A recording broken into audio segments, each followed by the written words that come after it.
ان کے لب رنگی کی نچھاور تھی کہ جس نے تعلق سے انہوں نے سوال کیا تھا، فرماتی ہیں کہ کھانا کھانے کے بعد گھر کے جو مرد حضرات ہوتے ہیں جن کا کھانا بچتا ہے تو کیا وہ کھانا عورتوں کو جائز ہے کہ ان کے اندر ہمارے لیے غیر محرم بھی ہیں؟ مثلا یہ کہ دیور وغیرہ کھانا کھاتے ہیں یا جیٹھ کھانا کھاتے ہیں یا ان کے جو ہے بالغ بچے ہوتے ہیں، تو اس قسم کے کھانے کا غیر محرم یعنی بھابھی کے لیے یا گھر کی عورت کے لیے جائز ہے یا نہیں؟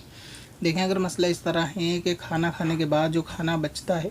وہ بغیر بری نیت بغیر شہوت کے اس لیے کھایا جاتا ہے، یعنی کہ گھر کا کھانا ورنہ وہ پھینکے گا، یا یہ رواج ہے کہ گھر کے اندر مرد کھانے کے بعد جو عورتیں کھاتی ہیں تو وہ اس کھانے کو جو ہے اور کھانا اس میں ملا کے کھا لیتی ہیں، تو اس میں شرعاً کوئی قباحت نہیں ہے۔ مثلا یہ کہ یہ معلوم ہی نہیں کہ یہ گھر میں کس فرد کا جھوٹا کھانا ہے، تو اس اعتبار سے اس کو کھایا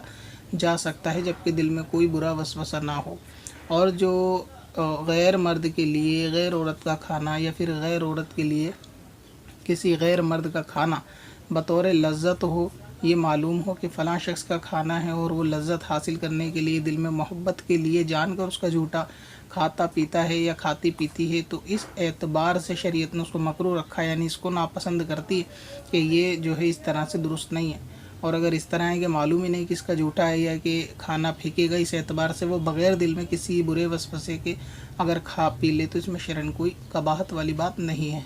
اسی طرح مفتی امجد علی اعظمی رحمۃ اللہ تعالیٰ علیہ بہار شریعت کے اندر فرماتے ہیں کہ عورت کو غیر مرد کا یا غیر مرد کو غیر عورت کا جھوٹا کھانا پینا اس نیت سے کہ یہ فلاں کا کھانا ہے، اس نیت سے کھانا یہ مکروہ ہے، اور اگر ایسی کوئی نیت نہیں ہے تو شرعاً کھانے پینے میں کوئی خرابی نہیں ہے۔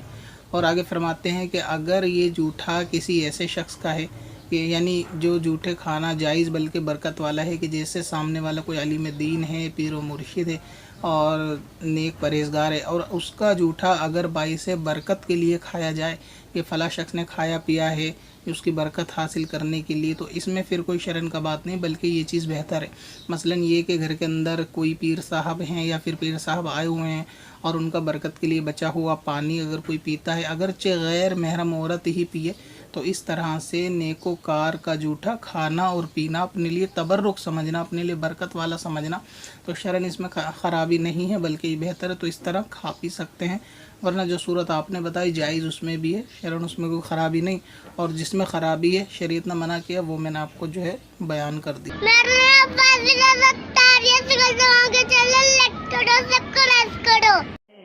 پتھر میں حسن